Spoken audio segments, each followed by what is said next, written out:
the ground! Marvin Bartley and Roscoe McCormack! But I can't believe Si's not here today. This could be genuinely, lads, the end of the show that they be hosting. That's a big one for you. Nah, you've got to co-host, mate. You've got to. Into lads, Marvin, you look at me. You're obviously looking at Élie. Yeah. A lot. And so are you. No. And she's a host. Do you see me in that bracket that I could maybe get into that line of work? Yeah, I think you could. Well, he said to me, it's a big one for you today, and you think you can replace Si, so let's see how it goes. So why don't we have, like, you did a bit of analysis of sports scene and that, right? We'll have a podcast then and we'll sit 10 minutes on the board and we'll go through how your performance went. Right? That'll set me off. But lads, there's only one place we can start. Andy Halliday is going to be Idah. Go on, Andy! So tell us, mate, when did the news break out? Obviously found it a while ago. So how we had just been, I think it was a week before Robbie's wedding, my wee brother's wedding in Spain. So obviously she found out, knew she couldn't drink, and it was trying to hide that for 4 days where she wasn't drinking. But I buzzing. We've been talking for a while, to be fair. Don't want to go into too much detail, but delighted to get it over the line. We need a wee bit more detail than that, don't we? Yeah. Just a wee bit. You definitely do. Ross, go any advice for him, mate? Get into it. No, mate, just get your sleep in now. I know, I'm trying. No, but we need to know, lads, we do need to help him here. What does he need to... He's going to be coming in for a lot now, sleepless nights. Anything else he needs to sort of be worried about? No, but you know what you need to get? You need to get one of your big fake tits that you wear. Big rubber one. Sit in the living room with that one. You just want to hang out my chest, mate? Big tit. Yeah, big fucking tit, you. Anyway, it's up your nose.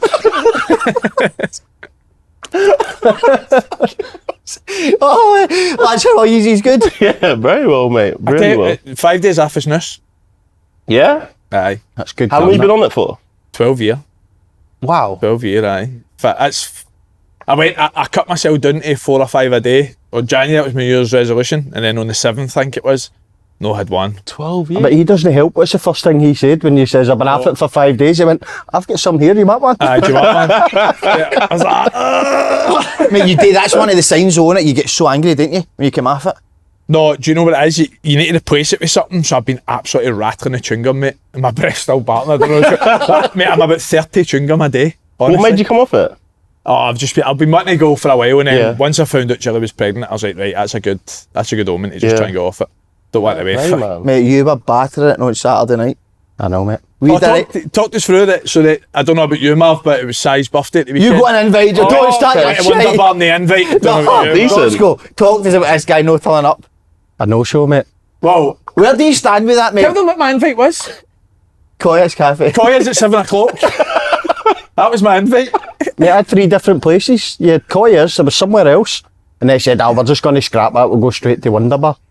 I didn't know where I was going. Well, see where you did go, that's a good transition into this. Oh, well, today's show, of course, is brought to you by our new partners at the Clubhouse Glasgow. Roscoe, we were there on Saturday. What a place it is, mate, for the football, for the food, the drink. Roscoe, what was your favourite part about it, mate? Probably the Cruz Campos, mate. Oh, you love them, mate, don't you? Love it. It's just a nice glass. It's a proper pint, you know what I mean? And do you know what we also, mate? And a 20% discount. I enjoyed that. That's what you meant, wasn't it? We got to 20%, and also we met a stag do there who actually only came because of open goal. They sorted them out. I think there was about 12 of them, sorted them out. So, I mean, is that not just amazing? I could see you the other night. Tonight? It's a school night, mate. Mate, but this week, Andy, what's the football we've got this week for it? So what a card of live football they're showing this week as well. They're showing Dundee Celtic on Tuesday night, and then they're showing Aberdeen versus Rangers on Wednesday night, which could be an absolute belter again. Nobody wants to win that game. So, plus the North London derby. Quick predictions for those games. So we'll go for Dundee Celtic first. Can't see against Celtic. Can you? 3-0 Celtic. Can't see past them. No. And then Aberdeen Rangers, this will be a bit more of an interesting prediction. Well, just before you give your prediction on that, you weren't happy the last time Aberdeen with the fireworks, were you?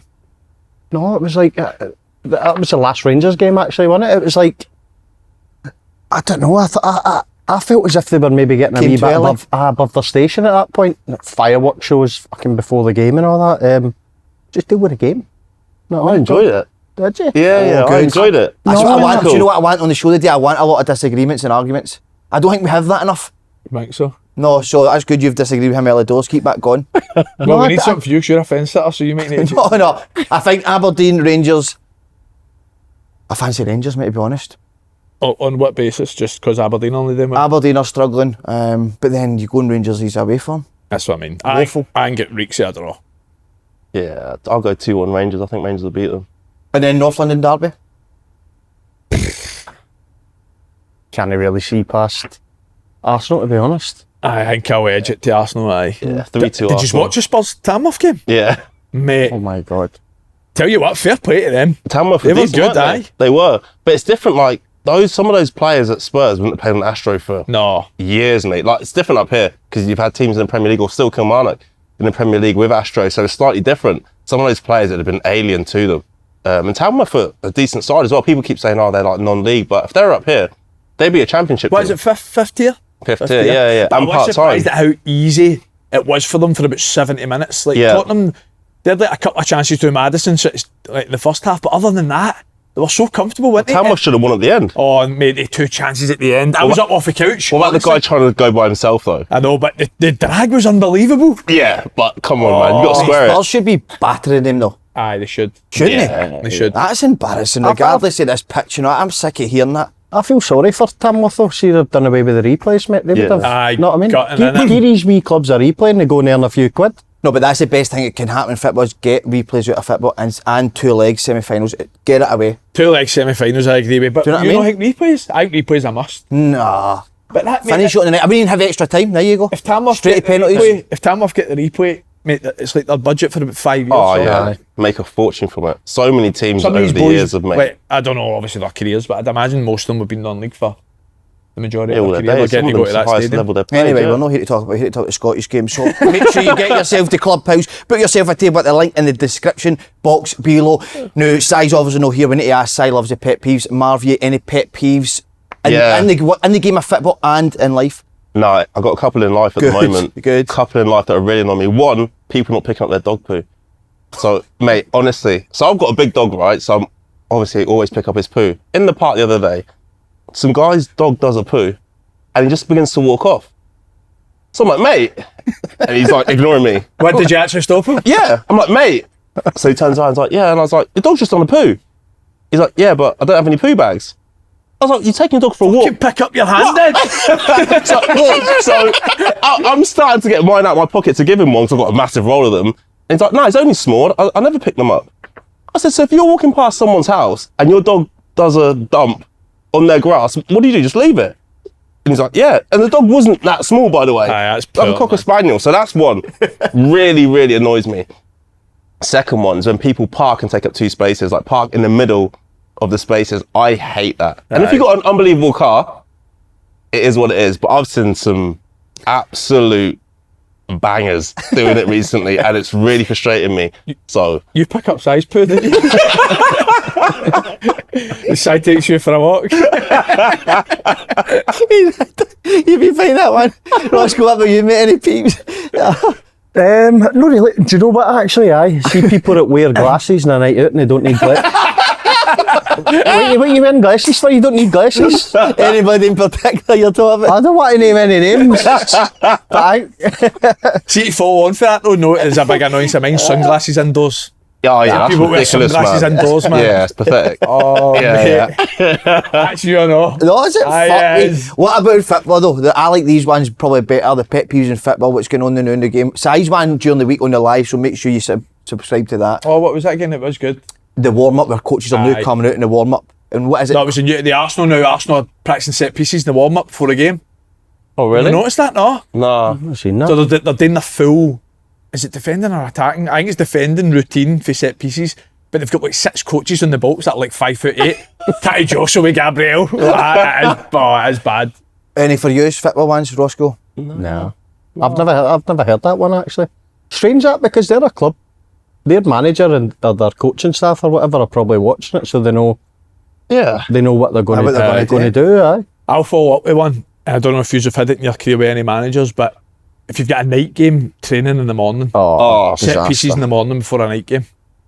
do you know what? Neil Lennon did that with us when he first came into Hibs, and he done away with it very quickly. Like for me, if I had a night game, I just want to like sleep throughout the day. Yeah. I'm a sloth, man. Aye. I'll get up, I'll have something to eat, I'll go back to bed. I just don't want to do anything, and then get ready for the night game. That is terrible. Did you have Motherwell? Do you? No, we never done it at Motherwell, but I done it when who was it? Aitor Karanka, Spanish manager. He done it at Middlesbrough every midweek game. Oh no. You know what it's like the Championship as well. How many midweek games you got? Yeah. You got set pieces, mate. But it's like you're going in, you're driving half an hour to the training ground. You're doing set pieces for about 15 minutes. Yeah. And then you're getting changed, showered, and straight back up the road. Yeah, that's That not. is Nah, there's horrible. no need You know for what's that. worse though? See if it's an away game and you're the away team and they still want to do it, mate, they end up taking you to fucking like a local park. Aye, I know. It's not like people are walking their dog like Marv's Not picking up those shots, man. This is a wee bit last week, so I don't really want to bring it up again. But obviously, Rodgers came out and said what he said and whatever. So I'm not really bothered. But it's done now. But I wanted to ask you if he's ever been in a team where a manager's maybe came out in the press and said something about you, or said something about the team that's created a big reaction. You were saying to me, was it Steve Bruce? Yeah, I wasn't going to say that on the podcast, but thanks for that, mate. Straight under the bus. To be fair, he actually got asked in his press conference after the game, because I've been left out the squad, and he said, "Where's Roscoe?" And he says, "Well, actually, he couldn't get to training midweek because his gate was broken," and it just blew up, mate, blew out of proportion. But that's probably the only time. But that's the worst one that I can think of. See, like managers can sometimes generalise things about teams and all that, but see if they dig out one particular player, it's no good, mate. It's no good. The backlash for that as well was like I've never witnessed before. What way? Just constant, mate. Every single day it was in the press that my gate was broken, I couldn't get to training, and incidentally that leads on to me getting robbed in my driveway. I'm obviously going to get robbed if people know that my fucking gate doesn't work. Aye. Did you? Did you lose that game when he went out and said that? Well, that was the problem. They were 2-0 up in the 86 minute or something like that, and I think they drew 2-2 at home to Right. Preston. So, Saving himself. aye, Yeah. take the shift off the team onto me. So, Oh, so he's used you. Marv, what about you, mate? No, I've never had a manager that I can remember coming out and say anything. Remember your one? I've fucking done it. You're damn right. That's why some of them are playing in League 2 now in non-league. See, I know we kind of touched on it, but were the boys raging with you after that? Nah. Did any of them say it? Nah. how do you say it to us? Just take it and then say what you want. No, do you know what? I had a real good understanding with them. Like, so it was, I said to them, like after the game, I think it might have been Kelty Hearts we played. And I said to them, I've had enough of protecting you. And there have been multiple different things, man. Like, honestly, some of the stuff we spoke about off camera before. And I was like, I'm going to show you, like, what you were doing is so unprofessional. And no, I just accepted it. And they came and told me. They're the ones who told me. I was like, what's going on? Like, why are you all over the place? It's like they'd fucking eaten snooze, man, some of them. They just weren't concentrating. I was like, what's happening? And then they told me that, and I was like, nah, that's the final straw, man. Come on. What is that? Obviously, you said we spoke about it last week, but what is your thoughts on the whole Tierney, Rodgers and Greg Taylor situation? I agree with Rodgers on both accounts. Well, obviously talking about the fans being upset with the start of it, but on the Taylor one, and I put myself in that as a player, and you currently play now. You know, if I'm on the pitch, and I get what the fans are doing, it wasn't disrespectful to Greg Taylor. I don't believe that for a second. But from a manager's point of view, if you come in the dressing room after, and I'm looking at you, and normally you're quite engaged with what I'm saying after games, and all of a sudden you look kind of down, and that's happened, I'm going to go out and protect you, because that's my job to do so. And like you said, Greg Taylor's been brilliant for Celtic. And if I was a player and I was playing and I heard them shouting about another player that's going to play in my position, I wouldn't like it. I personally wouldn't like it. And it's down to the individual, isn't it? I think if Taylor would have gone in the dressing room after and been fine, I don't think Rodgers would have said anything. But he has to protect his player for me. What about you, Roscoe? I'm probably the opposite. I think Celtic fans have got every right to. Kieran Tierney's an absolute legend. The support absolutely adore him. Why no sing for him? I don't think it's disrespectful, like you said, to Greg Taylor. But just on that as well, like if you're a player, Greg Taylor's, is he out of contract in the summer? Yeah. He can't sign a new deal, can he? Because if Kieran Tierney comes in, he doesn't play. Aye. End of. That was kind of what we were saying, wasn't it? It's just Greg Taylor's, you're right, he has been really good for Celtic, but he's been the number one left back for so long. Is he going to accept being the backup left back, which is going to be, let's face it, if Kieran Tierney... What was if Tierney doesn't sign from Brendan's point of view? So you're hearing that as a manager, and then all of a sudden, we know what things happen in football. Tierney doesn't sign for Celtic. Taylor's like, do you know what, I'm looking elsewhere. He signs elsewhere. And all of a sudden you don't have a left back going into the new season. You have to try and find someone else. So from a manager's point of view, he might even totally agree with it, but he has to come out, I believe, and do what he said. Not do a Steve Bruce like he did to you. See, me fair, it's worked. They're not singing about Tierney anymore, but they're singing about Martin O'Neill for about 70 minutes every game. Mate, I thought that was brilliant. Lucky Dale was singing Martin O'Neill for 70 minutes. They sang every single apart from Mark Wilson. What was the only one that didn't get a song? Joseph Inglass. I mean, I actually thought Rodgers dealt with that well though. See, he's The Martin O'Neill. Aye, he sort of just took it in his stride. Yeah. Are you going to get back into management, mate? Yeah, management, coaching, whatever it might be next season. I definitely want. So have you ruled yourself out completely this season, mate? Because there's a few jobs that just came up there. No, this season definitely. I want to have a year off. Mental health, mate, from dealing with some of that stuff. Nah, on a serious note, I want to have a year off. Like, obviously, I've been away from my family for so long. So, see, like this Christmas, I could go home, didn't have to worry about what's happening Boxing Day, spent it with my whole family, people's birthdays and all that. Can go down the road. So, it's been refreshing, really has. But I am beginning to miss it. Seen this time that you've been off, mate, have you done it and as in like going into clubs to watch anybody else? Multiple clubs. Yeah, Have you? yeah. Who's been sort of the ones that have helped you a lot? People that I've played under before, like managers wise, people. I don't want to say it, and then people are like, oh yeah, you're saying. Have you been to Newcastle? I've been to a few places. Been abroad as well. So Nice. done some travelling, mate. Just want to see how different people do it because I definitely want to get back involved. Like so, yeah, it's been good. Really And would you do anything different for the first time? Yeah, I'll sign you. That means that's going rank, innit? No, The I host definitely is would. going terrible. Definitely would change things always. You know, I think even successful managers will say the same. You know, they could win a league and they'd be like, would you change anything? I think you always have to try and evolve. So yeah, I do things differently. I think one of the major things for me is having an understanding that not everyone's maybe as dedicated as I was as a player, and that might come down to them just not being paid nearly enough money for them to be dedicated, if that makes sense. Like I said to you before, I've had players coming in and saying, I'm going to go and get a job in Tesco's next season and play part-time and earn more money. You know, the higher you go, you can't do that. Like boys in the Premier League, for example, couldn't go and do that. So I have to understand that people live their lives differently and just try and get the best out of them when they are in and around it. Mm-hmm. Who was the one years ago? Probably the best example. Remember striker, I think maybe he played at like Peterhead or something. Rory McAllister. And he refused to go full time because his full time wage at a club wouldn't have been more than what he was earning part time and his own job. Yeah, the trade, didn't he? Like a plumber or electrician or something. Yeah, and that happens a lot, mate, honestly. I actually find that Barry Ferguson, I found it at Clyde when I was with, he struggled maybe, he was brilliant at training and his drive, but I think he struggled that we couldn't understand that maybe the level we were at. The quality-wise. Quality-wise, what he'd been used to. Yeah. But it's just hard, mate, innit? Like, I was bang average, like, so quality-wise, that was fine. The dedication. Yeah, that was all right, mate. That part of it was fine. But you're probably better off being part-time. And I started to club, you know, leading up to the summer. You're going to lose people like Gavin Riley, who's gone to Arbroath and has got Player of the Month. You can't afford to actually keep them. Mm-hmm. You know, there gets to a point where he's like, no, I can earn a lot more money. You're asking Boyce to give up jobs that pay 25, 30 grand a year. You know, that's a massive, massive deduction for them. And listen, they've tried to put more money into it this season, but still, a lot of part-time teams, you look at, there's no Falkirk in it this season, there's no Hamilton, and you still sit so far off the top team. So. See you saying as well, Marv, sorry, playing before no, you move on, keep but talking. see a lot of the part-time clubs that are successful as well, it's the owners that can give players jobs full-time. Yeah, outside of it. So it's like the owners that can actually go, yeah, there's a job full-time, you've got that, and then this is your part-time club where we're going to give you this wage. So I don't want to start naming clubs, but you'll know two or three that they give their players jobs as well.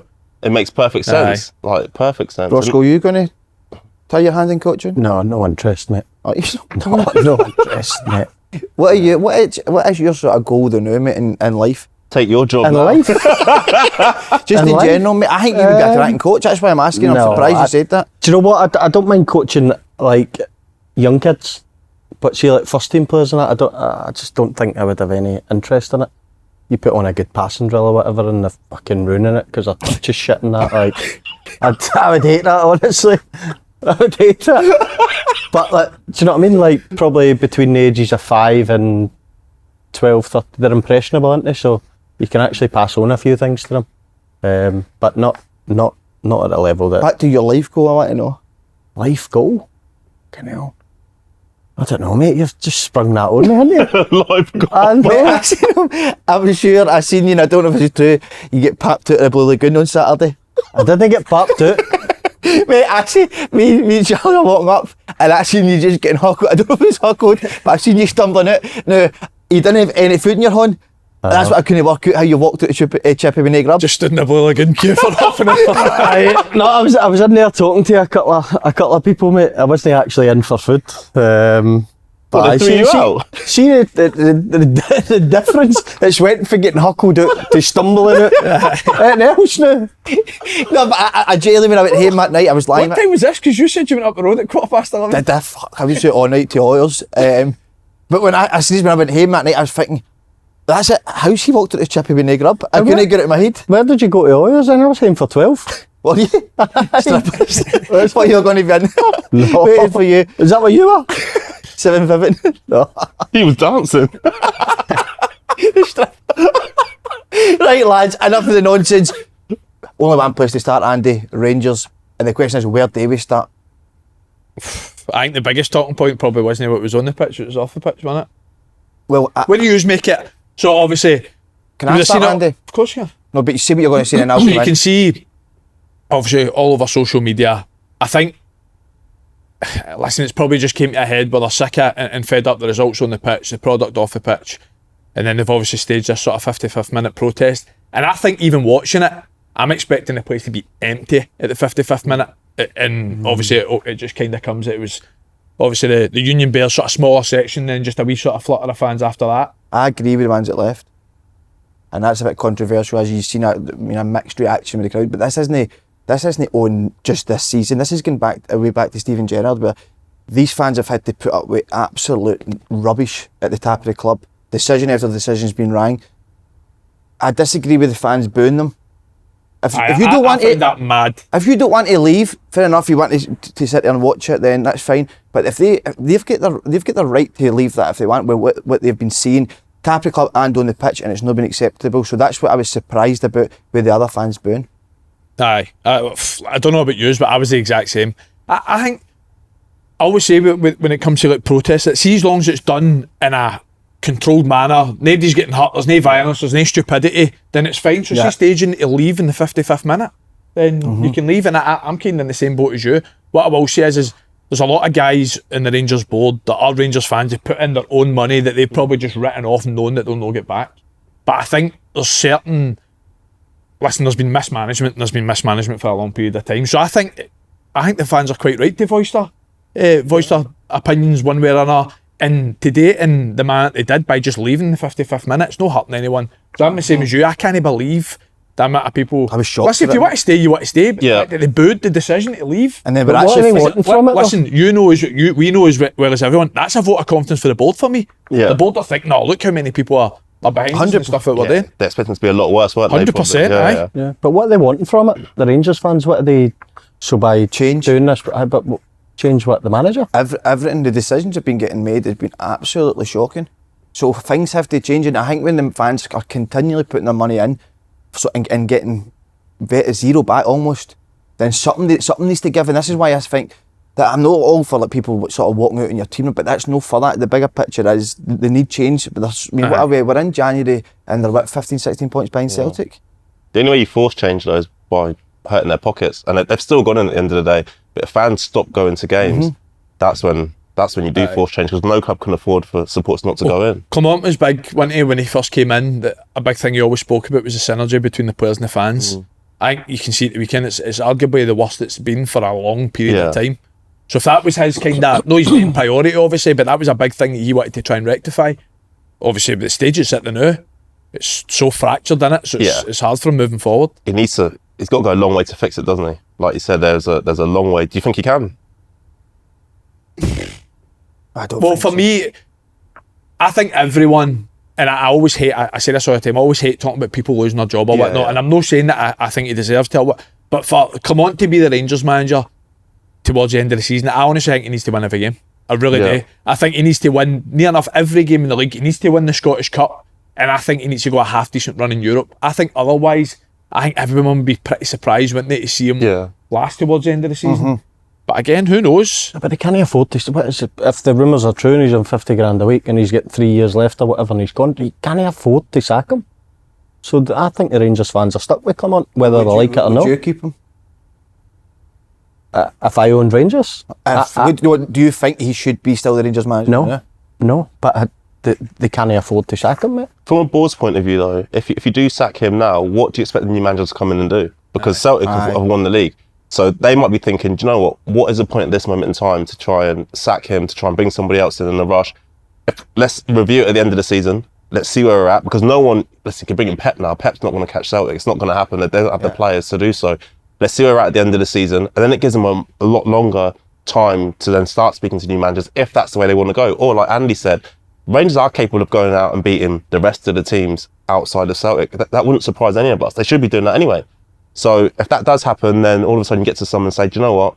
We haven't finished as bad as we thought we were going to. But I think it's a massive period for him now. But I do understand, and I agree with Ross, I don't think they can afford to sack him, but I don't think it makes that much sense to sack him now and here, because you're not going to get the manager bounce at this moment in time because you're not catching Celtic. So would you make up Patrick Stewart's comments, obviously with the overall review, with Clement, the transfer strategy? Is there anything you kind of took away for that you agreed with, disagreed with? I think when you talk about the transfer strategy, I think it's been poor. I think Rangers have wasted a lot of money, and they've not improved what they have on the pitch, so that needs to change. I think the review with Clement, I think it just buys him time. You know, I think he comes into the club and he's like, well, this buys me enough time now. Told the fans what I want to do. I don't think Rangers will go crazy in this window, whether they can afford to, whether they want to. I think they'll just say, like, do you know what, let's wait till summer. I think everything he's doing is trying to push things to the summer, because then he's got a lot longer, as I said, then potentially replace him if he needs to, or Clement gets an upturn in results and says, listen, you need to start next season well, or, you know, unfortunately we have to part ways. I mean, I know. I mean, whether they decide to sack him, they know or no, which I'm not going to do now. They've got to be looking right now for other managers. Going forward, they might not obviously make the decision now, but they should have a short list there now.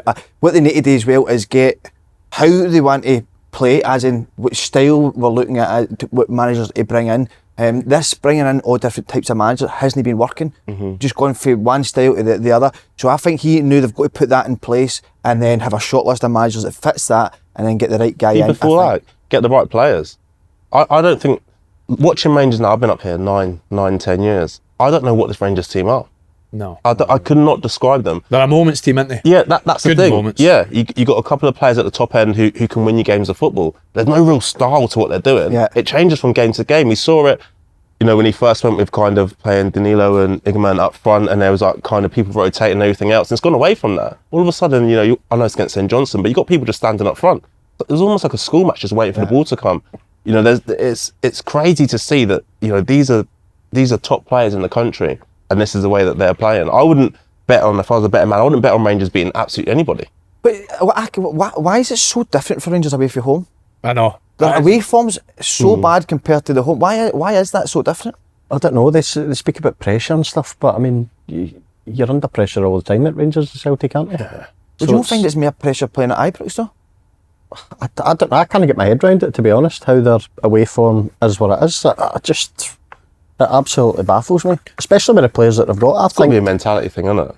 Surely it has to be, whether it's coming from the manager or the players, whoever it might be. It has to be a mentality thing. Like some of the times you see them play away, you're like, what is this? Yeah. Well, see the big thing for me is, I always say about this Rangers team is I think they don't control games well enough. So I think, see, when they lose the ball, I think they're so open. And see, away from home, I think the amount of times that teams get a chance to score against them in the counter-attack, and on the flip side, I think they struggle to break teams down. I think when the game's wide open, I think Rangers look dangerous. You look at the Hibs game, the first 20 minutes, look like they could score for fun.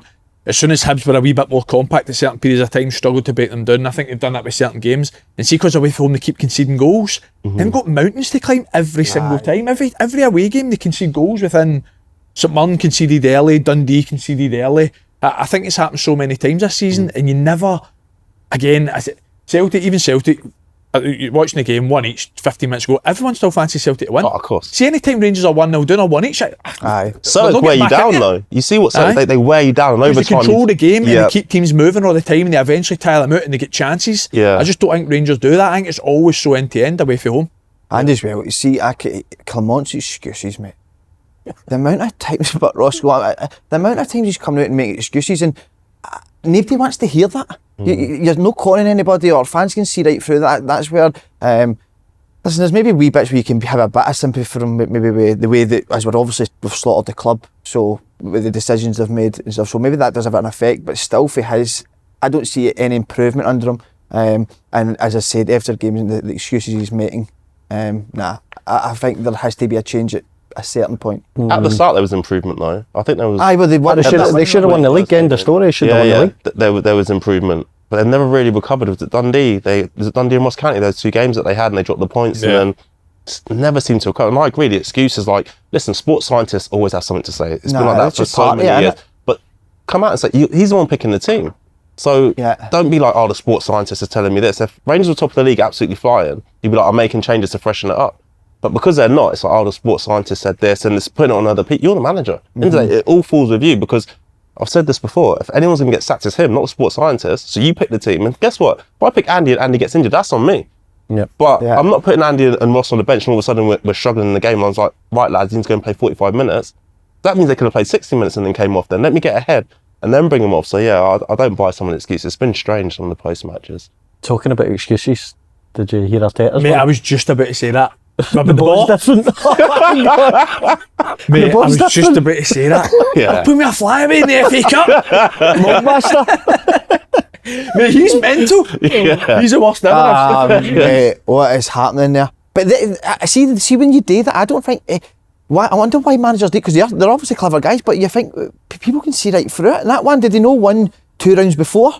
Same ball. But the same ball. But when they get beat, sometimes it's just emotion, though. Sometimes, like the cameras, especially at that level, like the cameras are just in front of him straight away, and his head's probably just fried. What the hell's going on here, man? I support Arsenal as well, and I'm like, come on. And then Man United taking the mick out a bit yesterday on Twitter, saying, "Oh, this ball flies" or something like that, because they obviously beaten Arsenal. Fucking.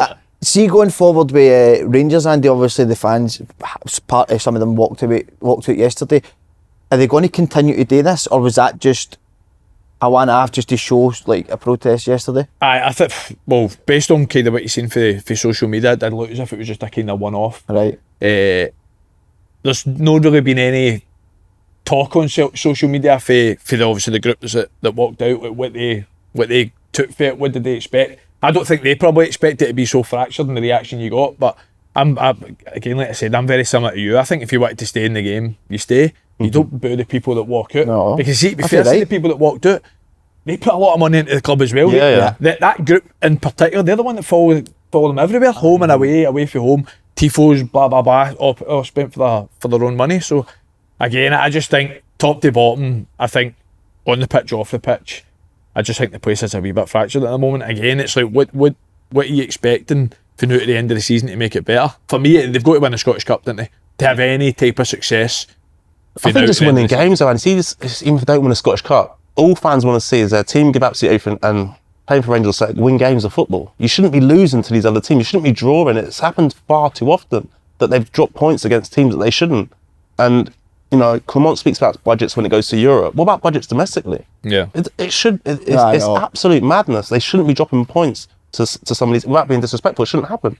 If Clement's to keep his job, would it need to win the Scottish Cup and make progress in the league? He's going to keep his job. But I mean, at the end of the season, I think they've got to, as Andy said, I think they've got to win the Scottish Cup. But I think before would that even be enough? But maybe not in some Rangers fans' eyes. I think where Scottish Cup comes last game of the actual calendar season, you probably get away with it, Roscoe. If it's a league, it's probably different. If you win that and then start to struggle for the rest of the season. See, if it's 25 points though, Marv, they lose the league by 25, 30 points, but win the Scottish Cup, surely that's not enough. No. Because mate, look at the points they've dropped recently, man. He's still there. He's still there. Listen, I never know. It then takes you're saying, is it enough? It's going to be irrelevant anyway, because, like I said, the figures earlier, £2.5 million a year, and he's going to have 3 years left. So they're going to have to, if they're going to sack him, they're going to have to pay him, 7.5 million he's got left in his contract. They're going to have to pay him millions to sack him. They can't afford to do it. Sell Liga man to get rid of him. Imagine they did that, man. So Liga man one day and sacked him the next.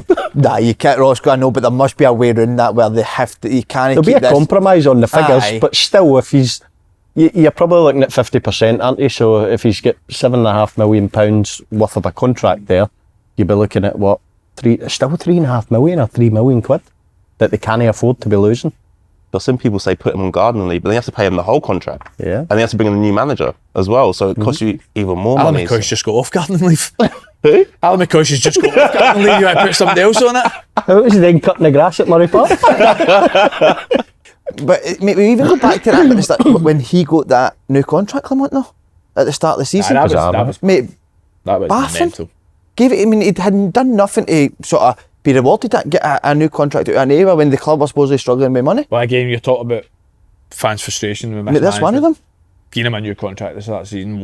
That was crazy. I think they had to either back him or sack him at that point, though, because I believe that there was certain players that maybe thought, and we've all been interested in what's happened before, that I'll last longer than you anyway. Aye. Do you know what I mean? Kind of what Bosco's thinking now, seeing you present. Right, Andy boy, today we're excited to announce our official clothing partner, Be Inspired! Yes. Go on! Tell you what, if you don't know already, Be Inspired was founded in 2013 by friends and ex-SPL players Mark and Robbo, with a vision to create premium menswear that stands out from the couch. But from humble beginnings, Be Inspired has grown into a brand that's not just about clothing, but about celebrating the Scottish community. Do you like the Be Inspired? Wait, I tell you what do you think there's two models in here? Andy, you're looking $1 million. Thank you, cheers mate. What about I was getting on. Be Inspired or Rachel? Get him out of that. It's just a pair of trousers in front of that Be Inspired, I've just said get him out of that place. They're no lose. Actually, they think you look really well. I've had a lot of comments when I was walking along with it on. A lot of people say it's probably the best I've looked. But it just shows you even a turd like me, you can scrub it. You can scrub up. Andy boy, take it away.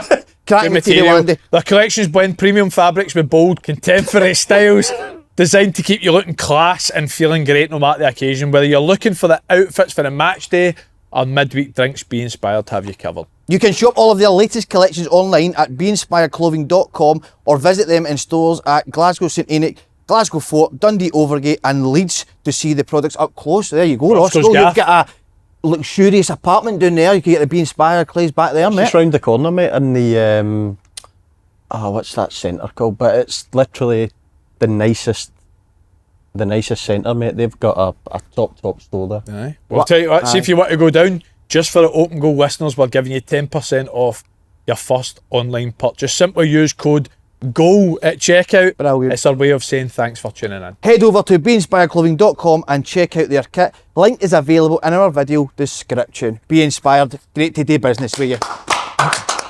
Right, lads, moving on to Celtic. Thought they were back to winning ways. I thought they were really good Saturday with Ross County. They were, aye, they were very good. I was actually, do you know what? I was surprised that the game went ahead. I thought it was going to get called off, to be honest. Terrible, it was awful. But in terms of the game, it was just a sort of typical easy day for Celtic, really. 4-1. I know they scored too late on, but yeah, I never, when I was watching it, I never felt as if they were in any danger, really. And it's the complete opposite when you talk about Rangers away form and stuff. But I thought Celtic were in cruise control. Did you like the fact that Kyogo and Idah played? No. Idah shouldn't play for Celtic, mate. He's awful. I'll say it. I thought he was good on Saturday, as in when you look at the first goal when he comes into feet. Well, Celtic have they been doing, and Trusty fires that pass into his feet and he does a lovely wee flick, brings a centre half out, and then McGregor plays to Johnson and Kyogo then gets into that space. Yep. By the way, what a ball it was for Johnston. What a delivery that is. Movement, though, absolute dream. Do you know think though on the Idah thing? I mean the transfer fee is big for him, I know that, but do you know he needs maybe a run of games? What's his own fault, mate? He'd obviously come and signed for Celtic, knowing fine well that he's not going to be first choice. But I think he does need to bring out the best in Idah. I think he does have to have a run of consistent games, but I'm just not. I just don't see it, mate. I don't. I think as well, like a championship club down in England, if they think he's going to be special, they don't sell him for £9 million. It's a big fee for Scotland, but it's not necessarily that big down there. Do you know what I mean? Yeah. To be fair, we did say last week, didn't we? The level between Idah and Kyogo for me is a decent jump. I think Kyogo's exceptional. I really do. I just think, for Celtic's point of view, I think it's so hard to recruit a striker knowing that he's going to be second choice. That's why the only thing I was surprised at that they did end up going for Idah, because £9 million I thought was a lot of money for somebody who knew it was going to come in to be a backup striker to Kyogo. But to be fair, I think when he's I think when he's came on in games, I think he's affected games. And I thought at the weekend he did look better with Kyogo kind of playing, running about him. He's probably not done enough, to be fair to obviously say he's worth £9 million. But I thought at the weekend at least, he's still young, isn't he? That's the thing. They probably, I agree with Roscoe. At this moment in time, if he was a 30-year-old, I'd be like, what's going on here? But I think he's like 23 or something like that. So potentially, you know, has Brennan seen something in him that, I don't think they want to pay £9.5 million, but I think it got to the point where Celtic fans wanted him. They were forced to pay of course. Yeah, and Norwich were probably rubbing their hands together as well, thinking, hang on a minute, we can really drive this up. But yeah, he's a drop off from Kyogo, definitely. Would you make a Yang? I think Yang's a weird one for me. Mate, I enjoy watching him. I think at times he looks very, very good. And at times really he just looks really raw, no? This is a guy I want to hear. I really enjoy watching him. He's at the end of his career at Celtic. Let's go. He's different class. Frustrates the life out of me because he'll do something and I think, remember it was at the Leipzig game he came on, it was unbelievable. But I think that's been a theme of his. I think when he's came off the bench, he's looked good, and any time he's had a start, he's just not done it, has he? I think that's the first time at the weekend when he's started, he's actually proper. And the pitch was terrible, a really good performance. Yeah. No, I like him, Andy. I'm with you. I do enjoy him. I know Roscoe's not having him, but no, it's not that I'm not. It's not that I'm no having him. You're but ruthless, you're ruthless. It's not that I'm not having him. It frustrates me because I see him do things where I think, there's a player there, but then for 80% of the time, he does something ridiculous, and you're thinking, he's hopeless. But I'm worried, lads, with Kyogo. Going. Aye. Yeah. It seemed when he scored, like, I don't know if I'm looking into it too much, but it looked like he didn't celebrate too much. Can waving off. He's after So I don't know, and there's obviously was a bit of speculation, was he going to go out to the MLS? And then the MLS put out, didn't they, that he'd signed? I've seen that. His name was on the MLS website. What? Aye. So the MLS put up that, I think it was Atlanta, or somebody signed Kyogo and they put it up on the MLS website. But then they had to take it down and apologise, which I found was strange why that even happened in the first place. And then obviously the game where I think that's been his best game in a while though, Kyogo. He obviously scores a couple of goals, but to me, he didn't really celebrate.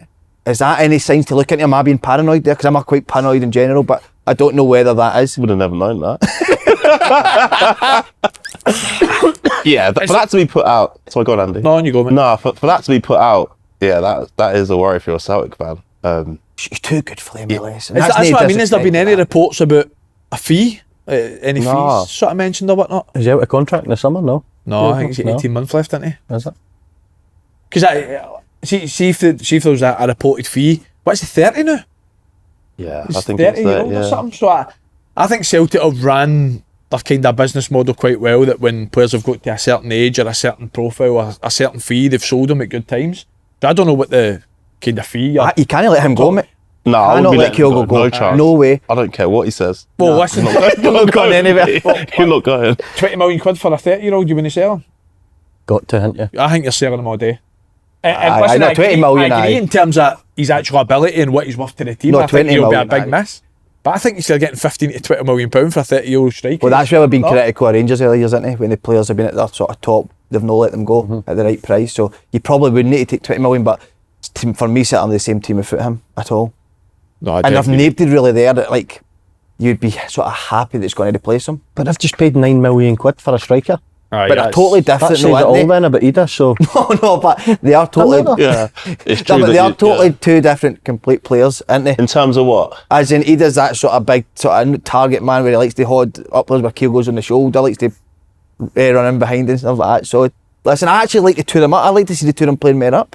It's dated that though, isn't it? Nobody plays two up front anymore, do they? So see, to be fair, I used to say that all the time, that in Scotland, as soon as teams aren't playing well, it's like, fucking get two up front. But Rangers have actually been better since they did that. No, but it's actually worked for them. But Celtic, why was Celtic need to go two up front? No, but I don't even mean two up as in like a 4-4-2. Like what they done on Saturday was Kyogo started for the right, but it had that sort of licence to drift in, which was very, very... Kodji's movement's that good, it was very hard to pick up. I would make me so drop Kuhn. I knew you were going to say that there. Player of the year drop for Kyogo away. Did you like it though? The two up with Celtic? Listen, I do agree that I thought Idah looked better with Kyogo kind of playing about him, but I think Celtic's best front three is Maeda, Kuhn and Kyogo. Yeah, I don't think there's any. Have you ever had a teammate at your club where, like what I was saying with Kyogo, didn't celebrate, where they've maybe tried to force a move, or you've seen signs of him? Ever had a player like that? Yeah. I had it at Hibs, man. Did you? Yeah. Who? When I first went in there. I can't. I know who it is. I know who it is. I know who it is, that's for sure. So what were they, so you don't need to name them, but what were they doing to show that they didn't want to be there? Just, we would be warming up and they'd be like 200 metres behind us in the warm-up. Then they'll go in the training session and then be inside for 10 minutes before coming back out. And then we played a game and he must have covered about 3k in 90 minutes. He just walking around the pitch, man. Just didn't want to be there. Do the players no pull him though? And say, mate, well, come on, get your finger it. To be fair, that sounds a bit like me in my career, my heyday. Is that 200 metres behind? That's when you wanted to stay with it. That's me trying. I thought, have I played for Hibs? But what about, so would the boys in the dressing room, they'll go like to mate, come on, fuck. Do you know what? For him, financially, it was a massive move. So you can understand. Yeah, and because the manager wasn't really leading with being like, come on, pull your finger out. The manager was more like arm around him. So as players, it's probably difficult to go against the managers accepting it. So do you know what? It's one of them. And it kind of happened quite quickly as well in terms of him getting out. I think that was his last game when he covered the 3k. I think I know who you're talking about. I think so as well. And the thing is that like just transfers change because he's a great lad. He's actually a really, really good lad, if you know what I'm talking about. So, you know, just one of those things that obviously he wanted to move and he got it in the end anyway, so it obviously worked. Roscoe, what about you, MD? No, mate, but would you do that? Would you do that to force a move? No, I was probably quite lucky in my career that I didn't really have to. Do you know what I mean? Mm-hmm. But I've heard stories of like players going on to training pitches and just picking up the ball and volleying it away and all that, just so that the manager would send it. Stuff like that. Right. Because the boy got dropped though, not because he wanted to move. So I've done that once in my career, right? But it was like a transfer game, now 3-team possession, you go and you chase it, whatnot. So our decision went against us. I've picked up the ball and I've smashed it miles away. Steven Gerrard. Go and get it. Andy, go and get it. 22 boys just looked at me like I just walked away. I felt like that size, mate. Jogging back with the ball in the arm like that. There you go. Sorry. Oh, it was horrible. Oh, like a little dog, man. But again, that's like, that's where what I will say is about managers need to control things like that in a certain way. And like, because if he accepts that from you, then all of a sudden, and I'm never answering him back regardless of what. So I just had to go and get it. That's the worst feeling ever, innit? Mate, honestly. But see that way, he didn't even see as I'm going to get it. The ball's fucking about 6 yards away. He doesn't even continue the possession. He goes, so everyone's just standing and looking at me like this. Hurry up, old man. Hurry up, will you? Quicker! Oh no, it's horrible, man. That's fucking brilliant, man. By the way, so talk about obviously a few incidents in the game, 2 penalties, 2 penalty shouts, obviously and the 2 penalties that were given. What did you think? We'll start first of all. Chris Boyd think now Alistair Johnson should be sent off. Nah. Would you make it? No way. I'm not having it as a sending off at all. I know there had been a rule of like if you don't go to play the ball, etc. But can't. Yeah, if you send someone off for that, wow. Aye. The game. Yeah. What about you, Roscoe? I've got to agree with that. I thought if it would have been a red card, I thought it would have been extremely harsh, mate. Nah, not a red card for me. Aye, I think a lot of the similar stuff happens with all the penalty shouts. I think Alistair Johnson, it's a foul, it is a penalty, but I think it's the thing, you're allowed to put somebody off, you're allowed to kind of make contact. Yeah. See if he runs up and 2 hands shoves him and gives him no chance, then there's probably maybe a bit more of an argument for a red card. But if you've all been there, you can't put them off and get a wee nudge or whatever. Because you're almost trying to hope that he does get contact on it, but you're barging him and it puts him off in terms of his shot, he hits it over or whatever else. You're not, like you said, if you would have ran up to him and clotheslined him or thrown him, it's slightly different, but yeah, that can't be a red card. Which is a good link for me for the 2 penalties. The one that Celtic don't get for me is a penalty. One with Hatate. And I think the one they do get is harsh. Yeah. Because I think the one with Hatate, I think the reason Celtic don't get it is because Hatate's initially too honest. Yeah. I think Hatate tries to stay on his feet. And then goes down. Yeah. And then he's losing his balance, he ends up going down. But he I think it's really that nudge in the back, innit? Where it kind of puts him off and doesn't let him get his shot off. Yeah. And I think James Brown for the one that Celtic get, I think it's a defender. I think you're allowed to try and get your body across the man. I used to always do. See what he did there? Like, I used to always do that. See if someone tried to run past me, like, and the ball was there, I'd always try and get my body across. And I agree with you. I thought it was it was harsh, but I understand when the referee then goes and sees it, he doesn't play the ball. So in the modern game now, I think it's always going to be given as a penalty. But yeah, I think Hatate... Did you not think the first one was more than a Yeah, penalty? I couldn't believe that it wasn't given as a penalty. That's where I know it's probably comes to the right decision, but that's where I do hate VAR, mate. I would rather the referee's just allowed to referee the game there. Yep. And wait, he's because see when the ref goes to the monitor on the last one, see when he's looking at me, he's watching it and he might still not think it's a penalty and think I need to give this because I've caught me air. I would rather they just make the decision on what they feel at the time. That's why I was surprised at I think, like I said, I think the Hatate one, the first one's a penalty. The reason that I thought the Youan one, I don't think that's enough of a clear and obvious error for the ref's initial decision to be overturned. And I kept watching. I must have watched it Andy about 5 or 6 times. I'm like, I still couldn't. I did think it was a penalty in the end, but I was like, I'm not overly sure. But that's when the ref's going. I just don't think they should be called there for. Just get rid of it, mate. Completely. Would you completely get rid of it, Roscoe? Got 100%, mate. I say it all the time. Keep it for goal line technology. Apart from that, let the referee the game. If he makes a mistake, he makes a mistake. Mate, your fans can't even celebrate a goal now. They're thinking, oh wait a minute, they're going to pull it back because somebody done this, or he might be offside. Get rid of it, mate. It was actually refreshing the FA Cup there with Neva.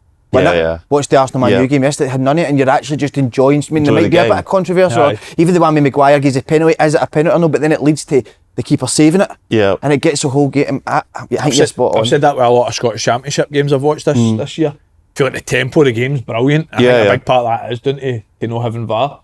But I don't mind it. I do think there's changes that need to be. I think the big thing is clear and obvious error. I think get rid of that stigma. I don't think, like you says, I think if it's come to the right decision. You know, if the ref gets it wrong, but you don't think it's a clear and obvious error, but it's a penalty, just let him. It's a penalty. That's the thing. There's still so much debate around decisions and with VAR. So I'm with Roscoe. It's one of them that either it needs to improve a lot and quickly, or because this costs a lot of money as well. It's not cheap to have. The problem is that VAR's actually getting the decisions wrong as well. It was brought in to get them right, and they're still getting decisions wrong. I know. Like the one in still human error though, isn't it, when they go and look at it? Yeah. Can I ask you, lads, I've obviously at the start of the season put my neck in the line saying Celtic will get the quarter-final of the Champions League.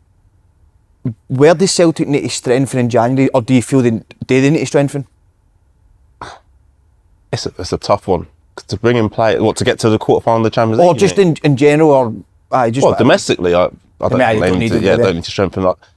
It's tough though, isn't it? Because if you're at Celtic, fans always want players brought in, and the team always needs to evolve. Like you talk about going back to Rangers and talking about Celtic, but when Rangers won the league with Gerrard and then got to the European final, they haven't really evolved from there. The Celtic, I don't think, will ever be caught short. They're always trying to get better players in, and sometimes it's like you bring in someone that's going to go into that starting 11 because they're just better than what you currently have.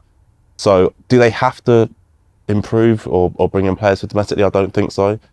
For Champions League, potentially, but it's difficult to do that in January. Even if Celtic signing in January for the Champions League, it's still not going to be sort of compared to any of the big clubs. No, do you know what I mean? So the finances, so exactly. Yeah, I don't. The problem Celtic have got as well is convincing players to come, because there's probably a huge chance that, well, apart from Tierney, who looks as if he might come in, but you're going to have to sell it to a player, because realistically, the players that they assign are going to come in as second choice, because I don't think that they're going to go and sign better than a AMID, a Kuhn, Kyogo. So try to get a striker to Celtic, they know fine well that they're going to be second choice, and that's a hard sell. See, even that as well, Roscoe, you're talking about how do they improve for European level. Do you think an out-and-out holding midfielder, but then like you're saying is, are they going to replace Callum McGregor? No. But could you then maybe change it up a wee bit and go with 2 away from home? Two in there? In Europe? Callum McGregor. But how much is it going to cost to bring somebody in that can improve that Celtic team and as a holding midfielder? Like, I don't think Scottish teams can actually afford to bring in players that are Champions League ready. Yeah. You have to bring like an Engels who's a project and, see how he goes. He's a player, by the way, Engels. You can get Tony Watt last few games, isn't he? Bring Tony Watt back. Well, he's Champions League ready, isn't he? He's going for his 28th club, so he'll take it. He's going for a world record. Mate, brilliant you say Tony Watt there. Actually, Andy, you made a great point in the live last week about our young players at Celtic and Rangers getting enough chances. Well, it's good to see the boy, so a Celtic point of view, the boy Kenny coming on. And then the boy Cummins was on the bench as well. It's great to see that, but I mean in the last few years, are they getting enough opportunity? Do they deserve it though? Well, that's what I'm asking. Do you think that them? But these players are obviously good if they're at Celtic though. What I'm saying is, should there be more opportunities to players? What do you think? I'm very much one that if they deserve it, then yes. If not, then no. I don't think you can Celtic and Rangers put a young boy on just because he's a young boy. If they're better than, take the young kids at Celtic for talking sake, that Kenny. Mm-hmm. If he's better than Idah or he's better than the next in line striker, then yes, put him on.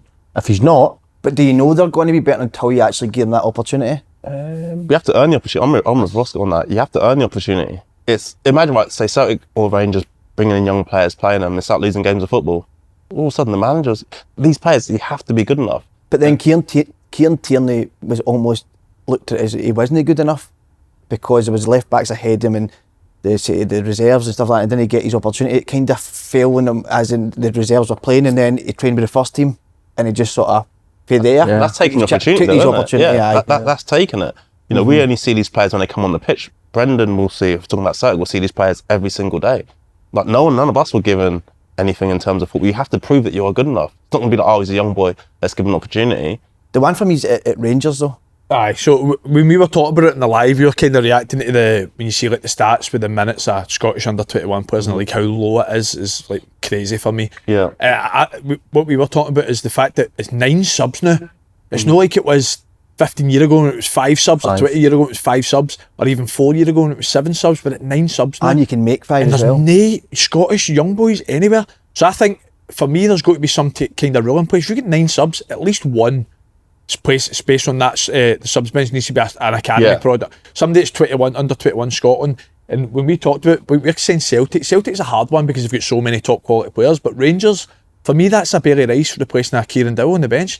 Kieran Dowell, in Rangers fans' eyes, doesn't have a future at Rangers. Yeah. And he's not really getting, if he's getting any minutes, for the most part, it's meaningless minutes. So you're giving that boy a chance to be on the bench. See, when they're 3-0 up against St Johnstone, he's getting half an hour at the end of the game. The Nathan Patterson one is a great example, innit? He came in, how many games did he 12 play? games he played, sold him for 12 million quid. Mm-hmm. So I think a rule change, I think even you're need to do that, like, that much in it. Like, they don't need to be amazing for 4 or 5 years to get moves. Clubs just kind of need to put them in the shop window for half a season if they do really well.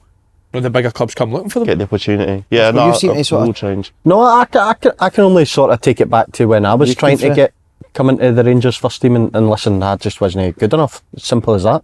And I went away and made a career elsewhere. But that's why I say that they've got to deserve it, because I go back to my time trying to get into the team, and I would have hated a manager putting me on the bench or putting me on just because I was a young boy. You've got to earn it. The minutes definitely make young players better, though, like you're saying. But that's why I think Lennon Miller being at Motherwell is so important, because he needs to keep on playing football. I think his career will stagnate if he goes to a bigger club and all of a sudden he's playing 1 in every 4, 1 in every 5. But the exposure he has to first team football now is key for him. And if he'd have been maybe at Celtic or Rangers, would he have got the opportunity? I don't know, because he's a very, very good player. Maybe he'd have gone and improved himself. But yeah, like even seeing Fraser go on loan to Livingston, he needs to break into that Livingston team now and see what he can do, because he's been on the bench for Rangers. He's got on the pitch before. So let's go and see what he can do now in the Championship. If he comes back and he's only made 4 or 5 starts for Livingston, clearly he's not good enough for Rangers. That's a great point. And then just talk about young boys. Darren Ferguson's come in for a lot of criticism.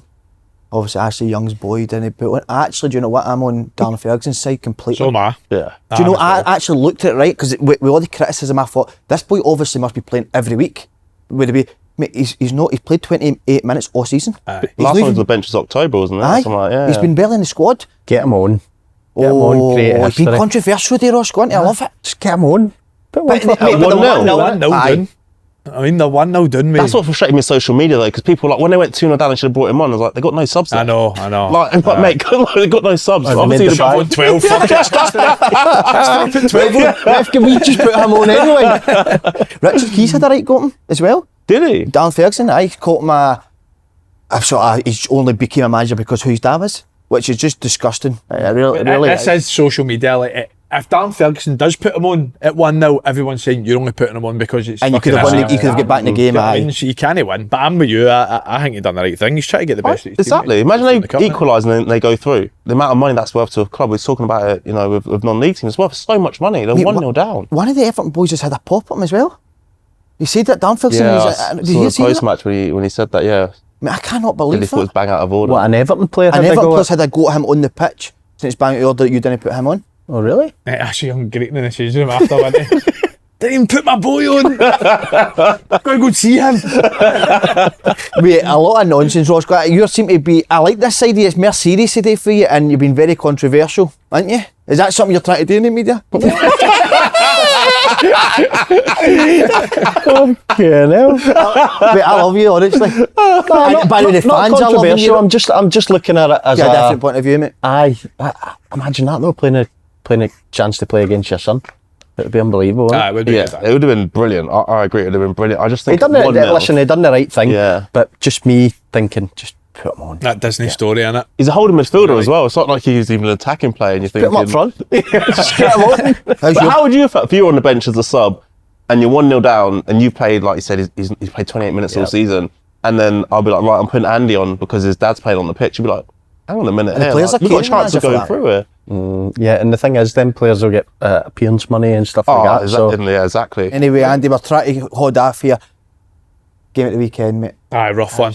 Talk to us about it. Hibs are really good, mate, generally. And what I don't think it was too dissimilar to the game at Fir Park. I was talking to Peds before the show. The first 20 minutes, I don't think either team had a shot. Both kind of had periods of control. Hibs probably more than us. But then after the first goal, I thought Hibs were excellent. I think the change of shapes really helped them. Mm-hmm. I think certain personnel coming into the team have done really well. Nicky Cadden's been excellent recently, but then he gets injured in the first half. Jordan Abita comes on. I thought Jordan Abita was excellent. He done well, I think the big one for me as well is Dwight Gale coming to starting lineup. I think he's very, very good. Really intelligent. Brings others into play. And again, I think they thoroughly deserved it. I've said it, and I've said it to you, is that outside Old Firm, the two best teams we've played have been Hearts and Hibs. Mm-hmm. So I think them being done there, I always felt like it was going to turn round. Hearts' position hasn't quite turned round yet. But again, eventually, I think come the end of the season, they'll be in a higher position. It has been some turnaround though, hasn't it? I mean, what are they, 7 or 8 unbeaten now? Yeah. What do you put that down to, Marv? I think I'll agree with Andy. The change of shape. I think the change of shape's been absolutely massive. Again, he's talked about Dwight Gale's experience. You know, that's what they probably needed at the top end. But I think the change of shape has been a key thing for them, and they got goals in the team. Martin Boyle playing up front, I think helps them massively because he's got the pace of going behind. Obviously, he's captain at this moment in time as well with Joe Newell being out. So, yeah, I think playing a 3 at the back has just probably made them a little bit more rigid. And allow them a chance to go and express themselves. We've been getting battered supposedly. Big Kev said to us last week that we've been getting battered with Hibs fans because we never praise them.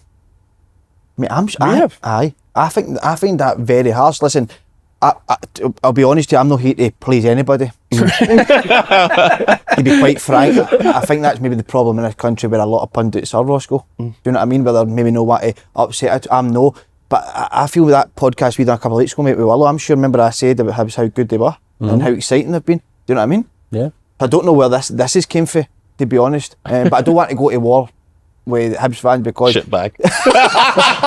I really like you all. It's Pence and Marv on attention on YouTube. Go fucking accounts. Massive credit. You must get, and I was a wee bit harsh on him maybe at the start of the season, but you must give massive credit. Fuck me. Massive credit to TV Gray for the turnaround, mate. Well, see, you think about it as well. He probably wouldn't have had a job if they didn't get that last second equaliser against Aberdeen. Do you think you would have been at a job then? I think close to it. I think there was too much noise. That if he doesn't get a point in that game, then I felt he could have been off. So to do what they've done now, by the way, do you think they'll finish third? Think they've got a chance of finishing third? They're in the top 6 now, aren't they? So I think it's so close as well, isn't it? It's so close. A bunch of about 6-7 teams that anything could happen really, but they're on some form. What have you been impressed in, Roscoe? Because I want to get as much praise to him than now just in this. Dwight Gale for me, mate. Dwight Gale. I think it's not even experience, just these, see like when the ball comes into him, he's just that assured touch. He's not going to get it away, he'll keep it, and it gives the midfielders, there's nothing probably worse for a midfielder thinking the ball's coming up to him. I'm not running off him because his touch is shit.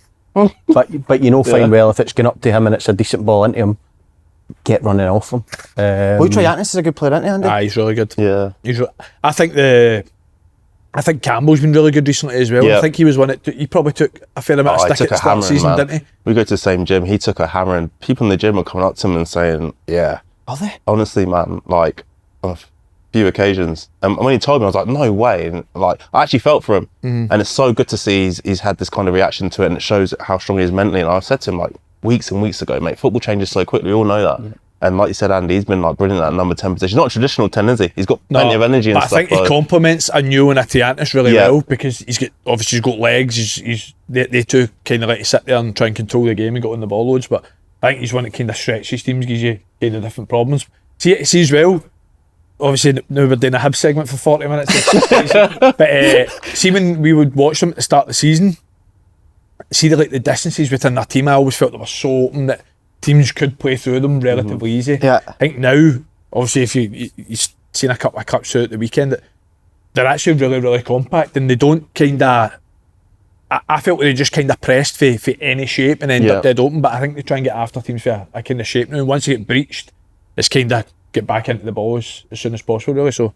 Okay, but I think the day I stop criticising Hibs is the day I get up on them. Do you know what I mean?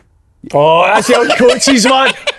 As soon as I stop shouting at me, that's why I don't care about you. He said that so many times, man. But Hibs are a massive club, so when they're getting criticised, it's rightly so if they're not doing their job. Do you know what I mean? So that's where that comes from. Marv, you were a wee bit. You and Élie had a wee bit. Was it on when he was keeping the ball up? You had a wee popping and piece of that. How did that all unfold, mate? His form's gone up.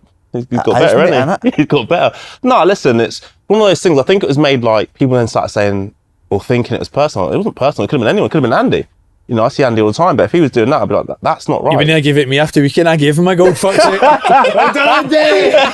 Fucking hell, man. But yeah, the team's struggling at that point. It was a bit bizarre, wasn't it? Yeah, bizarre is exactly the right word, you know, and yeah, it shouldn't happen. And it was funny, like say, you talk about social media, you got Jimmy from the local chippy saying, oh, there's nothing wrong with it. But then you got John McGinn, for example, Premier League captain, saying, no, that can't happen. Yeah. It shouldn't happen. So it definitely shouldn't happen. What did he say back to that? Because he put something up, didn't he? Yeah, he posted a picture. He got man of the match. It was an Aberdeen game. He got man of the match in that game and posted a picture. But the picture actually he posted was from last season. It wasn't. They didn't have any medal things there. Shut up, Marv. I got man of the match last season. Yeah. He just posted the picture. So I woke up. Remember, my phone was buzzing. I just woke up. What the hell's going on here? And he had tagged me. And he tagged me after the Hearts game as well. Has there been any sort of communication between the both of you? Yeah, very short communication. I just said to him like it wasn't anything personal, etc. Blah blah blah, and then ended up tagging me about 5 weeks later when he had his shirt on a pole after the Hearts game. So I don't think I'm on his Christmas list. Do you know what? I don't mind it though for him. Nah. Do you know? No, I don't mind it. I don't mind it at all. Just go and do what you need to do on the pitch. Definitely. Go and. What was your thoughts on it? It was just a couple of keep-ups. No, I've read this. I'm just saying it because Marv's here. I disagreed with it, to be honest. Did you? I just didn't understand. You done it, Roscoe? This is good, Ross. I should fucking go the day. There's would have done it or could have do it. That's two different things, but I didn't really see the big massive deal in it. Too much Team's getting pumped, man. They're getting beat, and he's just fucking about with the ball. It's like a trickster that came on. And then game starts again. You're on the wrong wing. Just like I wasn't hugely against it, to be honest, with the keep-ups, but I don't know if I'd have felt different if it was a different team or whatnot. But I just think that my argument at the time is when you look at Hibs captain, they're just standing there, so it's not as if they're getting round people. But no, see, people said that, and that's not true, because to be fair to Joe Neal, he went straight across to the dugout. To the dugout, yeah. That's what I mean. So I mean with the players. I was expecting the players to kind of get round each other and try and. I think some of the players just looked and was like. I mean, at that period in time, as well, they were on a bit downfall. And they started that game unbelievable as well before they got the sender off. Yeah, that's what I mean. 1-0 up and then end up getting beat 3-1. So. Mate, me and Kev are in at Hibs on Wednesday for the Aras. This Wednesday? And I'm shite myself because. Well, that's why he wants to big them up, because the fans will turn up. HTC. No. It's not to do with that. The one was, and I maybe jump in too early, but it probably comes from an honest, good punditry place when I said that I felt that David Gray maybe wasn't the right time for him to keep his job. So now though. So you said he should have got a sack? Aye. I knew I'm getting in though, so I don't know how I'm going to approach it when I see him. Aye. Are you tight with David Gray? Yeah, it'll be Can you fine. put a wee word in for him? No, I don't. No, I'll do the opposite. Is he the type of guy that can handle things like that, can he? He's a manager. He'll know that people have opinions. Like, he just doesn't. Just got to get on with it like he has. Nah, mate, I need a plan, mate, to get in there. There's no way I can just go in there and... Do you know who the darts players are? You're playing? The greatest twins in the world, the Caddens. That's who we've got, me and Big Kev. But it'll be a hostile environment, I'm sure, because... Well, Nicky's got a broken nose, and he might not be. He might be. He might be out, man. Don't even know how it's the... He might get a win. It's the thought I can't stop thinking about is when I first see Davy Gray, how you go about it. Because you don't want to go there and almost Just pretend it didn't happen. You're overthinking it. Yeah, exactly. Yeah. Oh, Do you I want hope he to come pins you with? against the wall. I'll be buzzing. You go out. Imagine he goes in like Dave just pins him against the wall, man. It'd be sick.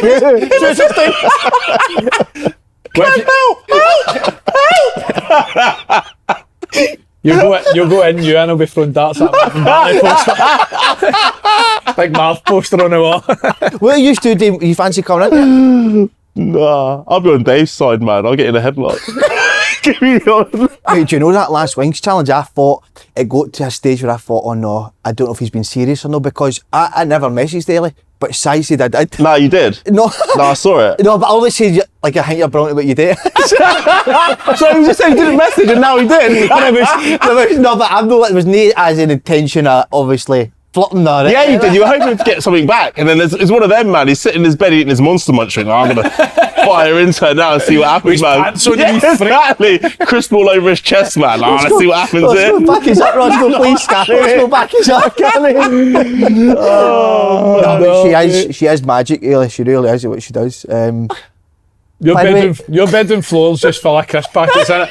I can just tell, mate. And you snooze, man. Aye, crusty socks. I'm getting such a bad image on this show. I went into a clubhouse the other day and I walked by a table and somebody went, "There's a fat virgin there." So fat. But I know, Mate, baby. you're Thanks, mate. Just before we move on here, we're going to have a wee look into my hosting. We're going to sort of have a wee bit of feedback if you can give me it now. I get on fire, mate. Yeah. Really good. See you talk about the Wings, by the way. I watched the one with Craig Levine. Mate, That was he's sensational, genius, mate. isn't he? And you were offering him snus and he's like, I don't want that, there's a tinge of sack in it. Because he had his snus under here. Mate, he's brilliant, isn't he? He's gosh, mate. There's a guy who would never refuse to pick dog shite up.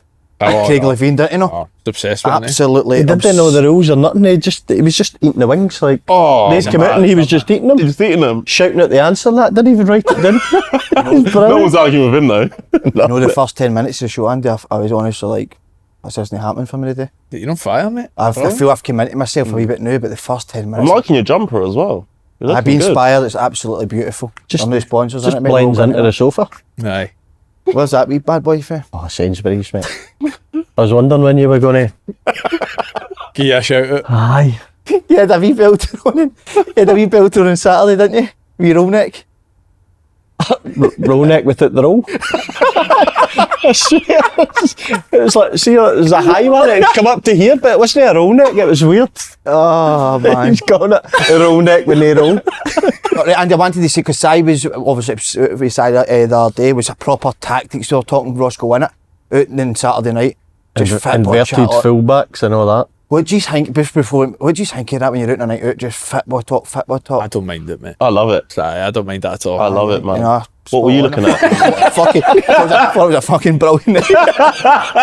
But he was saying that Paul McGinn was brilliant the first 30 minutes. It was, mate. It was. That's what I mean. The first 20 minutes was kind of similar to the game at Fir Park, where both teams kind of feeling each other out. They had possession, we had possession. But McGinn had started the game really well and just gutted from it, to be honest with you.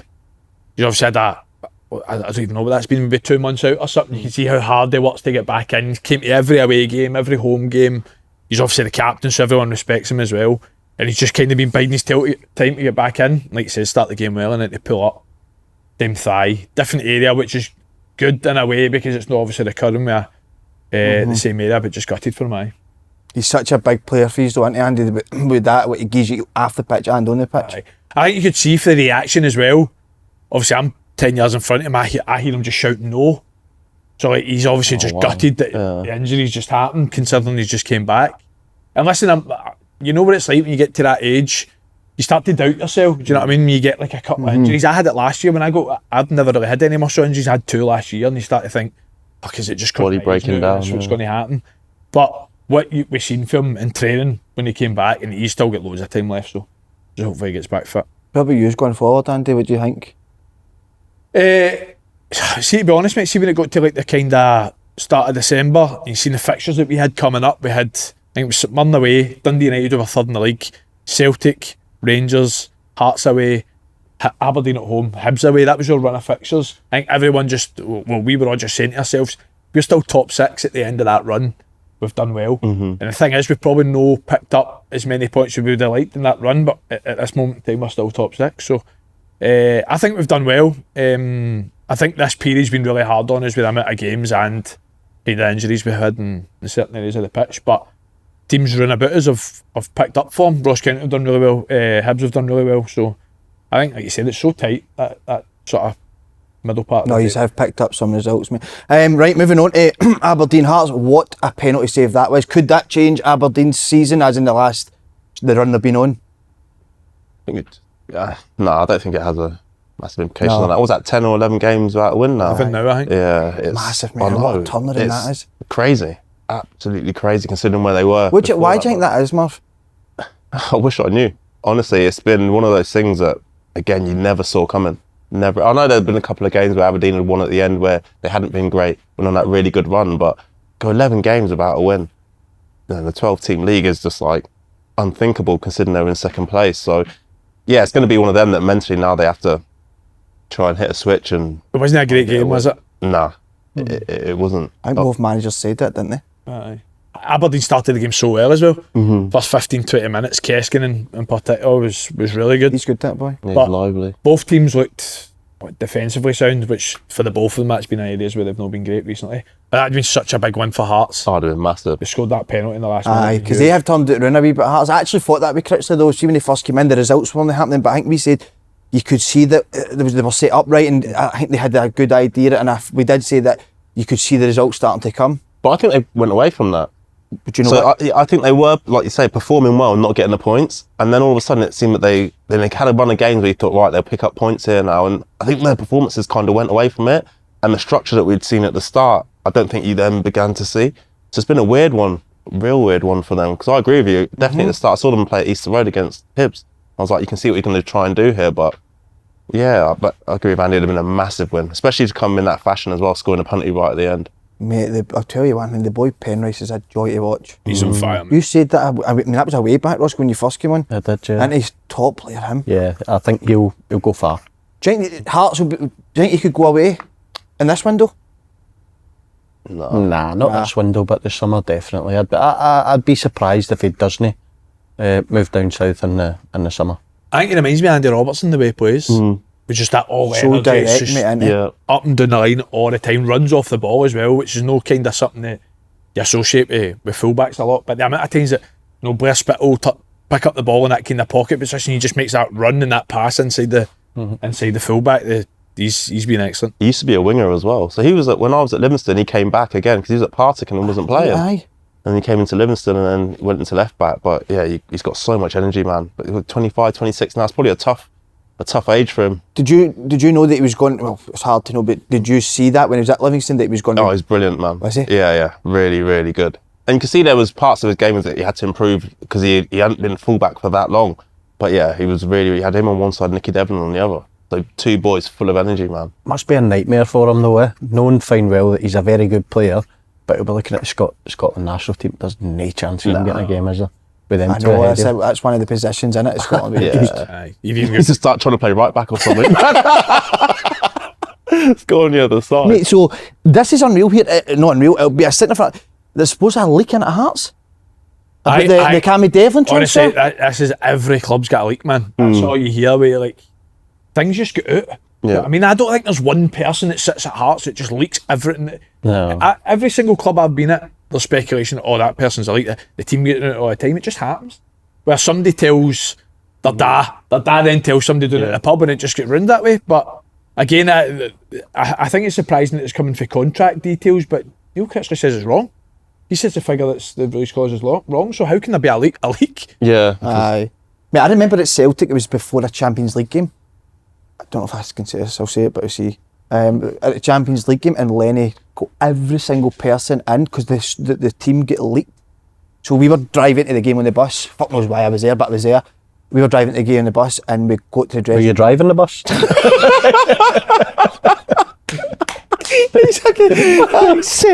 So when we got there, the team had been leaked, and Lennon got every single staff member and player there, and said, if I find out who it is, you'll be at this club in a second.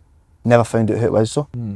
But it's horrendous, mate. I'll tell you now. See, that doing that, and I know what you mean if you tell somebody's dad, but if there's somebody in there leaking that, it's possibly one of the worst things in football for me, that. Yeah. But it's no, half of the time, like he's saying, it's not a leak. Somebody texts you saying, are you playing? You text back, aye.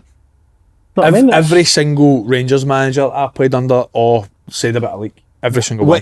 Like similar to what Lenny done? So the very first one was Mark Warburton. So Mark Warburton, we never used to pick the team on a Friday. He would pick the team at pre-match on the match day, and he would have the team written out in a flip chart. Right? And he's talking about leaks, and I was like, there's 15 waiters at a hotel walking about with the team on the flip chart. Like, it's no fucking, there's a kind of rocket science to find out the team. Is he going to So, this is God's honest truth. So, one day we were playing Easter Road, it was a midweek game Wednesday night, we've turned up like, fucking hell, that's a random team. The amount of changes it's there. I said, go to it. He said, that's not the team, lads. It's just in case one of these waiters ended up putting it in normal team. But then Gerrard, like every manager done it, Gerrard, I told you about Pedro Caixinha, said that me, Kenny, Walt, we said one of us was like the team. And then Gerrard's big one was he thought somebody in the training ground was like the team. So see the big mesh, like blue mesh, whatever you call it, banner that's ruined the pitch now. That was because of that, because he thought that somebody in the building was like. See, when Pedro Caixinha says that, has he said that in front of the whole group that they was used? I can't really remember like specifically, but he basically loosely kind of accused. I think it was because there was a certain journalist that kept leaking it, who the manager thought was tight with Kenny. So he then started with Kenny was leaking it, and then it moved on to fucking Waldo, and then it moved on to me. It's just it happened all the time. Have there any of your teams that's happened? Yeah, a couple of times teams have got out that who's playing and everything else. Are you similar with Andy there, or it sort of just happens? Yeah, I agree. And then, like Roscoe said, sometimes people will probably message and say, are you playing? No, and their dad might be like, well, what's the team then? Who's playing instead? And they put the team out, and then pissed off dad just sends it on to somebody else, and it gets out, especially social media now as well. It's so easy to get out. That Celtic time, Andy, I remember it was exact team every single. Was it you? No, but but what? No, but when Lenny had his all round, I remember, because I've got kind of one of the paranoid heads, as I've said, I was looking about to see if I could see any signs for people, and there was a lot of nervy people. Oh, I think he's on traitors, man. You deleting all your WhatsApp after the meeting. Deleting that search history, man. Flipping out. I actually done that the other day. I typed in, I was checking something, I can't remember what it was. Typed in, I think it was in the name of a restaurant, typed in P. But I was with somebody, so I was showing them where it was, and I typed P in. What came up? Do you know what I'm talking about? I don't know, Pornhub. What was that? Like, one of the most awkward moments ever. Type in E now, see what comes up. Type in what? E. No, I'm not getting it. I'm not Élie getting it. Barber, yeah. Starving bastard. I need up the house. We need to end this beef, mate. Ross, what about you, mate? In old dressing rooms? No, never really, as I say, but it's probably different at Celtic and Rangers now. That's a massive club in it. But no, I can never, like I say, if someone texts me saying, are you starting? I'd just be like, no, or aye. Well, you do always tell like your man Dan, didn't you? You tell him, like, come to the game and your play mates and stuff. But the problem is that Celtic and Rangers are that big a club that if you tell your mate, then your mate will tell his mate, and before you know it, it goes round. But I wouldn't really. See, the thing is as well, they probably know, don't they? The other team know anyway who's going to play. What they get to find out, half an hour before they probably, is it going to make that big of a difference? See, if I think honestly, see that day if Lenny revealed who the league was, I think I'd have been involved as well. Well, who left? Who left shortly after that? Who left the club shortly after that? No, it never got out, mate. Well, who do you think it was? You were sitting there, like you said, and you saw nervous people. Name names. That why you didn't play? Oh, look at him. No, Someone get him a poo bag. Look at him.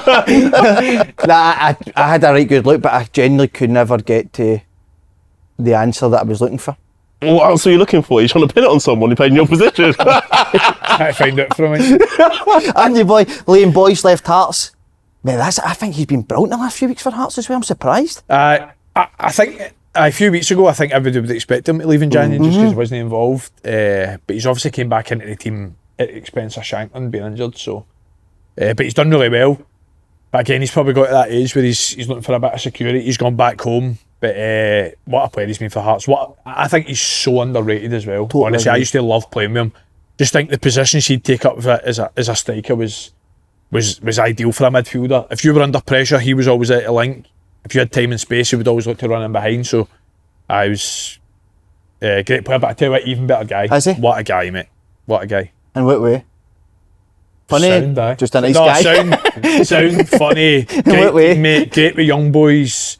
Great character as well. When the chips are down, he's somebody you want in your team. I've heard that about him, by the way, with young players. Aye, brilliant young boys. Speaking to someone the other day, and their nephews at Hearts, and said that Liam Boyce was like absolutely brilliant with him. Aye. Somebody like that will be brilliant for the young boy. Wilson, aye. Well, I actually thought Wilson was playing brilliant. Big part it was, boys. Aye, playing in behind, playing the boys and whatever. I just mean in terms of. No, as a guy developing that. Yeah. What about you when you were younger players? Who senior players were like you look back and go, they were brilliant with me? That's a brilliant question. Really started to relax now. Oh, I read it this morning. It's going, man. Right, Marv, we're going to. It's been a. I'm not sure how the show's went today. This could be the last of me, but Marv, I'm going to ask you your team of the season so far.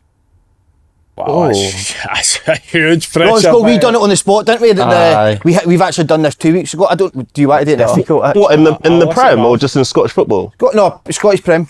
Me and Roscoe done it. What a team we built. You had Hadji centre mid. But I wasn't sure who I was going to have as a number 10. But that's not used to your team, mate. You need No, you need it clear And with them. I think moving forward, he'll have such a big bearing on Rangers. So that's why I put him in.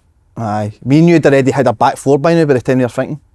Oh, you want me to do it? Do you want to do it? I don't know whether you're Yeah, I think it should be like a. In goals, it would be Schmeichel. Yeah, it Schmeichel, has to aye. be Schmeichel. Left back Penrice. Yeah. Penrice Si is picked the boy for Aberdeen, McKenzie. Penrice for me. Go Penrice, aye, for me, aye. Oh, you go, don't back try wait after for me to Johnson. speak. Yeah. It'd be fucking. How many Celtic players can you have in there? I know, genuinely. Carter Vickers. No, has to well, be. Nicky Johnson didn't make yours. It was Devlin. No. Oh, listen, Nicky Devlins had a good season, but Alistair Johnson, surely. Did somebody Yeah, not they're not mention one the of boy the at 11 Dundee? games, man. You're fucking Nicky Devlin. Sorry, Nicky, you're a great guy in that, but Did somebody not mention the boy at Dundee as well? No. Mulligan. Aye. He was brilliant all night for Rangers as well. Anyway, Maybe it was you I was listening to. Centre half. You listening to the radio? Huh? has No, to go Carter Vickers centre half Andy Naz. I just can't. I'm trying to think of the other one. I've never seen you. Shooter would have been up there until his injury, I said, but. I've never seen you so sort of fragile. The both of you now. How? I thought it'd been. Fired that full name's rapid. Oh, you've not got another centre half. Vickers and who? proper. No chance. No chance. You going for a pint today? Should we just go shooter? Because I'm struggling. Yeah. I'm struggling. Let's go Suitor. Right, wait, you've gone 4-3-3, 4-4-2? You pick. 4-3-3. Right, midfield free. Miller. Aye, I'm picking that. I'll put Lennon in there. Yeah, go with that. Happy with that. Cam McGregor. McGregor, yeah. Do you know want to go recently? Raskin. Yeah. Enjoyed him. Raskin's You been enjoyed Made a him big as well. difference, isn't it, Rangers? Yeah. He's going in there, holding mid. Front three?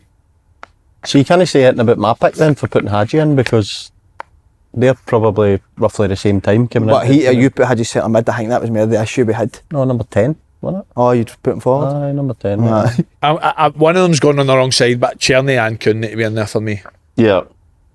We'll put Kuhn on the left. And He's then got more pace. that'll be up top. I like that, Andy. Yeah.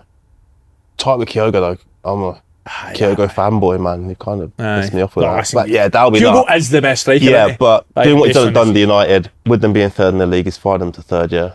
That's it. The show's actually came to an end, but I feel we've got a wee bit more in this. Well, Marvin, we any- have no, over but in- last one, any New Year resolutions just for the people who will see them out? For what, sorry? Sorry, I don't know what the end bit I said, but New Year resolutions, mate, have you got any?